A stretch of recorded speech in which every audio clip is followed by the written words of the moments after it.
Hello everyone and welcome to PSGL round 1 here in Portimao, Portugal.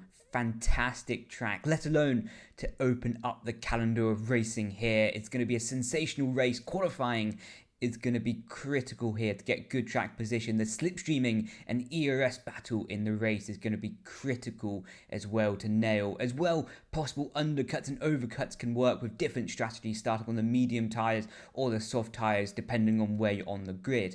But anyway, I would like to introduce a different series that I'll be kicking off on my YouTube channel in these coming few weeks. I'm going to be launching a tutorial series which is going to be based around teaching you to be the best racing driver or esports racing driver that you can be, whether that's iRacing, R-Factor, Formula 1, Mario Kart. Doesn't really matter the discipline that you're trying to master, but I'm going to be teaching the fundamentals of racing, such as braking, accelerating, turning, and all the nuanced details such as trail braking, smooth on the throttle, smooth on the steering wheel as well, to be the best in the world, and how you can achieve that in the shortest amount of time possible. Whether you're league racing or just doing it casually, it will be a great series for you to watch and learn. So if you're interested, be sure to hit the subscribe button so you can be alerted at the first second the videos are coming out. But anyway, enough of my waffling. I'm going to get in the rig and I'm going to catch you over for my first qualifying lap in Q1 for Portugal. Now joining us at the end of Q1, 7 minutes to go on the clock, meaning that we can do another lap if it's completely necessary, but if we can avoid it, we will. We want to go through on this compound of tyres and minimize the risk of being eliminated in Q1. So this lap needs to be good, but we can't take any extra risk. We don't really need to take any extra risk because the pace should be good enough to go through there with moderate risk as well. See Barry going fastest, 0.7 fastest of anyone so far, almost 2 tenths up on Delta, coming through the left hander, really treacherous, easy to get a track invalidation there. 2.5 attempts up already. Purple, fast of anyone, as Caraton goes just in to the 0.6 up ahead. You see a little bit wide on my apex there, picking up a bit of wheel spin on the traction, trying to fight the car, get the grip down. Almost 4 attempts up, send the car in, get the car straight on the braking. We get a little bit distracted by Schnattered Clay on the inside, meaning we pick up the inside curve, but causing a lot of oversteer there. You really want to avoid it if you can, but that cost me a lot of time on the exit, so we definitely did not gain anything by going off the track. You see now into the final sector, the rear tyres are really starting to fall off the cliff. I've done way too much wheel spin on this lap and then they're starting to overheat. Now almost 5 attempts up. There's a Red Bull off the track on the inside. Not too sure why he was there, but it was a bit of distraction, but should be a good enough lap anyway. Coming up to the line, almost 6 attempts up on the Delta. It's definitely not a perfect lap, but was all that we needed to do, and that leaves us P6 across the line. Pretty representative, 5 minutes to go. So if we do need to come back in the pits and do another lap, we can do that indeed. But now cutting to the end of Q2, and the 2 previous laps I've done are on worn soft compound tyres. They were not representative anyway. I think maybe a 16.0 is the delta that I'm being compared to. See, building up. I've got 1 minute 20 seconds left in the session, meaning this is going to be my final lap of the session as well. The pressure's on. If I bottle this, if I invalidate it, I will be starting P15, and that's not where you want to be starting at all. That puts us in a really difficult spot for the race, so we've got to make sure we nail this lap and get through to Q3. Turn 1, bit of understeer, but just about kept it on the track. Pretty sweet there, almost a 10th up already into the fast right hander, or the slow right hander I should be saying, is more of a hairpin. I wish it was a fast corner because that would be awesome, but almost a 10th up in the end of the first sector split. Purple, fast of anyone so far as well. Brake just after the 100 meter board, a little bit wide of the corner there. You can see the track falls away. Quite easy to lock the front tyre there because the track's fallen away. You lose a bit of grip through the fast right handers. Get the car straight in between the braking zone again, but I locked up the front right again. Messy, 2 sessions in a row. That corner has been the bane of my lap time. But now through the final sector, we've got to absolutely make sure we nail it. That corner was pretty sweet. See 0.9 in the middle sector now, 10.5 up through the left hand, to make sure we don't pinch the inside front tyre. Running a little bit wide there, but it's okay as long as you get the wheel spin down. But we've got way too much wheel spin that pushed us offline, and through the final corner you can see we're only just 7,000 up on our lap time. Now coming through the final corner, we're not even going to be a 10th up. This is going to be a horrible lap but is it going to be good enough to get us through? It's P4 at the moment on the grid, 0.6 on the lap time, but you can see skipping towards the end, and indeed it was P9. We just about scraped through with the lap time, so we did what we needed to do. But heavy hitters Jarno Opmeer, Josh Idaru and Joni Tormela are out of the session already. That's going to have a big implication, because now those drivers, I'm almost certain to say, we're going for the alternative strategy, trying to maximise the medium tyres or the hard tyres in the start of the race and fighting back later on the faster, fresher, softer compound rubber. But we got to turn our attention to Q3 now. We're going to make sure we do a beautiful lap, absolutely nail it, hook up all the apexes, don't even overheat the tyres is the critical factor going into the session. But you see now, the end of the session. I've done one lap already on warm compound tyres of 15.7. It was pretty good considering the amount of wear that I had on the compound tyre. But you can see warming up the tyres a little bit. I've got enough time to do 2 laps if I need it. But the difficult thing with 2 laps is it overheats the tyre, and then we'll be much slower on the final lap as well, providing you don't get the battery fully recharged. We're now flying down to turn 1. 1.5 minutes left on the clock. Coming down to turn 1, you're going to absolutely send it in. Don't pick up any understeer, otherwise you will run off the track. And they're saying that we do pick up way too much understeer. We end up off the track and already 2.5 tenths down on the delta before we've even ended the first 2 corners of the track. Over the crest of the hill, absolutely sending at the moment. We've gained back a tenth already. So that thing to the corners was pretty good after the first turn. But a 0.8 in the first sector. 2 tenths down from what I did in the second session already, and that shows how bad that first sector was. But now we've got to absolutely send it for everything that we've got. You can see we kissed the inside curb, but picking up too much oversteer, and that has ruined the lap now. Now I've got a decision to make. I'm 2 tenths down. I can probably still improve this lap just slightly, but I decide to back off, save the tyres, save the battery. But now my job right now is to bring the tyre temp down as much as possible. With only this short amount of time left, my tyres are still going to be overheated realistically no matter what I do going into this final lap. So we just got to make the best of it. You see, you've got 27 seconds left on the clock, so we can't hang around for too long. We've got just enough fuel to make sure we do the final lap as well. Now coming through the final corner, 18 seconds. This is going to be pretty tight to the line. I can confirm to you already that we do make the final lap, but it's only by like 4-5 seconds. You can see 7, 6, 5, and then 4 as we cross the line. But Daniel Brendon cutting it down to the final second. My teammate right behind me before he got over the line. But anyway, into my lap, send into turn 1. Full brave, you can see pretty sweet there, especially considering the overheated tyres.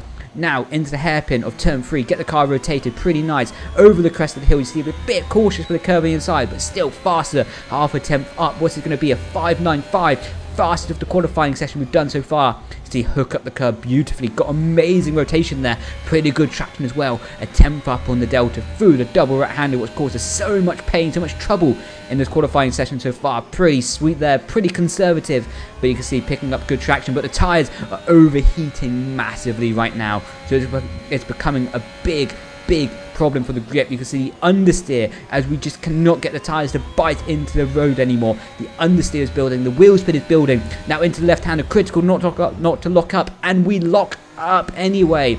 Just from the tyres being overheated, 3-4 degrees hotter than I would normally arrive to that corner they were, and that's the reason we made the lockup. I just didn't anticipate that little grip, in all honesty, building up to that corner. You can see coming across the final corner, only half a tenth improvement. Really not what we wanted, not what we needed, and that is going to put us P9 on the grid. Really, to be honest, disappointing end to qualifying. What was looking so promising, we really could have been within the top 5 without that mistake, but that is my mistake. I've got to own it and I've got to learn from it. You see, the strategy today is the soft to the hard compound tyres. See, just adjusting the fuel a little bit there. But on to the grid straight away, no time wasting here. Lights out and away we go. You see, we get a much better start than Daniel Brendon. Simon Weigang is the only car ahead of us, but gets an equal, if not better start to us. But position ourselves down to turn 1. The William rocks up, goes wide. Simon has front wing damage. We try to sneak up the inside of our teammate. We're back out of it. Then we get hit from behind, what pushed us into Simon. It gives us actually a little bit of front wing damage, so that can implicate our race quite a lot from there. Of course, right now I knew I had front wing damage, but I didn't know how much it's going to affect the car. Going into this race, I did very little preparation. So I only did 10 laps of preparation going into this race, and that's just because I spent 32 days away from my sim in the UK. Of course, my sim is in Italy, where I am right now recording this commentary and racing this race. As you're watching it, you see getting super close to Daniel Brendon, so I'll come back to my point in just a second. See, going to the outside, Daniel Brendon smartly covers the inside. We're trying to sneak it around the outside, trying to find some grip, but just isn't there, so we have to back out of it. Back to my point, in 32 days away from my sim, I was only able to do 1 day of preparation for this race, which means I'm extremely unprepared, and I spent most of my time just trying to get back up to speed on the game and learn the nuances of how to be fast in this game again.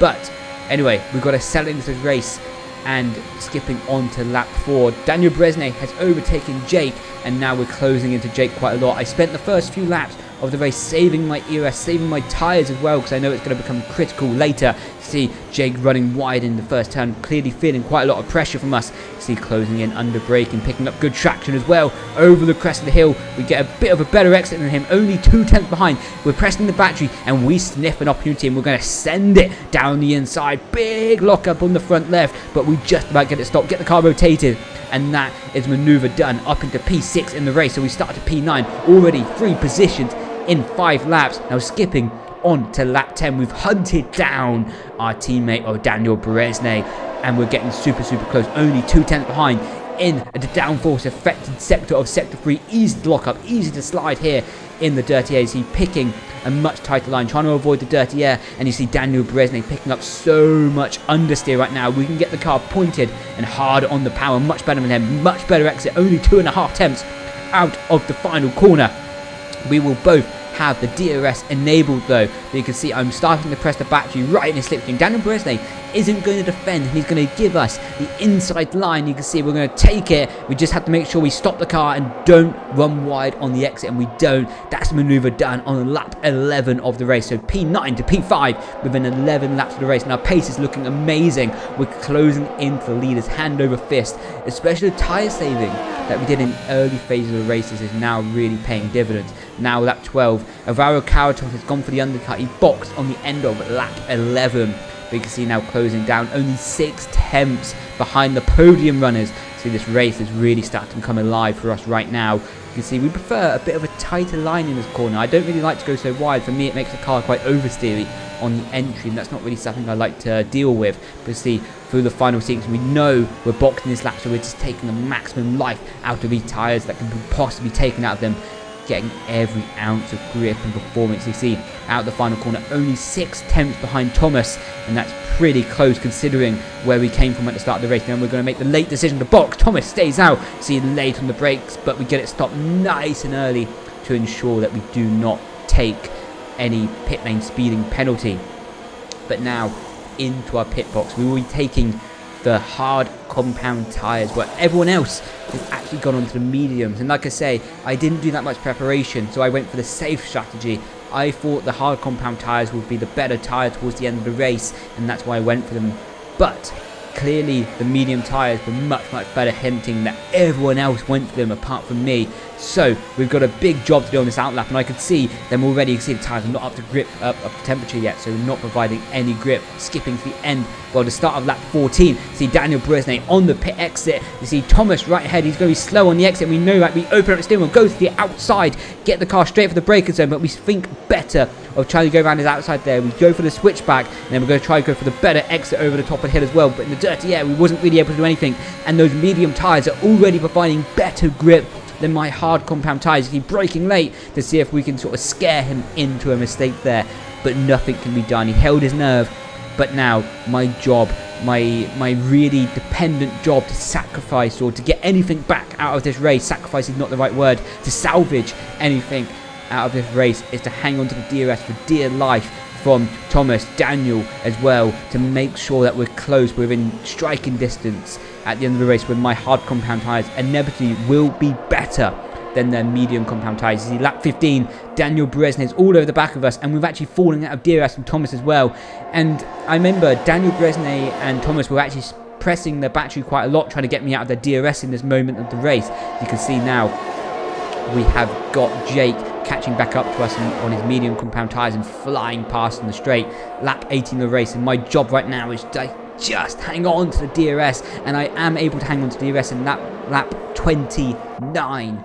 We are getting towards the dying phase of the race, and now my hard compound tyres are much better than the mediums. But we have a massive problem, because although my tyres are better, Lewis Welch is on the fresh soft compound tyres. He's got a massive pace advantage over us. See, he's looking to the inside, but he's not quite close enough to make a move into turn 1. But he's got so much quicker tyres, at least half a second per lap at this point. He dives down the inside, wheel contact into turn 3. I don't want to give it up. He doesn't want to back out of it. Now he's looking around my outside for the left hand. It doesn't work out. He tucks back into the slipstream. I defend to the inside. Not going to give up the inside line there. Now braking nice and deep. I do a small lock-up. You see a pinch of smoke there. And Lewis gets an amazing switchback. You see side by side, amazing cinematic shots coming up. Wheel banging again through the fast right-hander. I dive it back up the inside. I'm not giving up this position easily. Squeeze him a little bit wide, but still left racing room on the exit if he needed it. But now we have retained P7 in this race. Now riding on board to the final lap of the race, Lewis and Jarno Otmir are starting to battle over that P8 position. So that's released me to focus on the cars ahead, but they're a little bit too fast. 6 tenths in front of us, and we don't have enough battery to close in either. So we've just got to make sure we keep the car on the track, keep the car on the island for this final lap of the race. The secure P7, to be honest, wasn't really what we was looking for in the middle part of the race, but that was my mistake to go to the hard compound tyres. But anyway, it was a good result for us, especially because earlier in the week I actually did an injury to my foot, so I was driving in quite a bit of discomfort really, because I did a stress fracture to my foot while out running. So pressing the throttle was not the most comfortable situation in the world, but we prevailed through, and we're going to be picking up our points in the return to league racing. What is a pretty good situation to start off, and kicks off the momentum and allows us to mount a championship challenge as the season will be going on. Coming through the second last corner, just keeping the car on the road as I said now, and now through the final, using the rest of the battery, trying to stay nice and close because maybe someone gets a post-race penalty. But in benefit of hindsight, no one got a post-race penalty and we did stay P7. But I'm going to hand it back over to Brendon on the desk. Rounding off in P7 wasn't really the result that we was hoping for going into the race, especially after the first stint was looking like a possible podium was on the cards. But unfortunately, I picked the wrong strategy, went to the hard tyres, and the class of this field bit me. You know, the people on the medium tyres, even the soft tyres at the end, had a much bigger pace advantage, and I did well to hang on to the DRS, let alone finishing the points, because we was very close to falling at the points. But nevertheless, a good result to kick off the season, and shows our race pace especially is really in form at the moment. But we'll be heading over to Silverstone in the UK, my home race, for next race on Wednesday night, 7 PM UK time. If you click the link in the description to my Twitch channel, you can watch me race live and get my live reactions, get the live onboard as well, and be the first people to know about the results of the race. But anyway, if you want to be interested in that, like I say, click the link in the description and I will see you there on my Twitch channel. For now, grazie Versace, ciao ciao.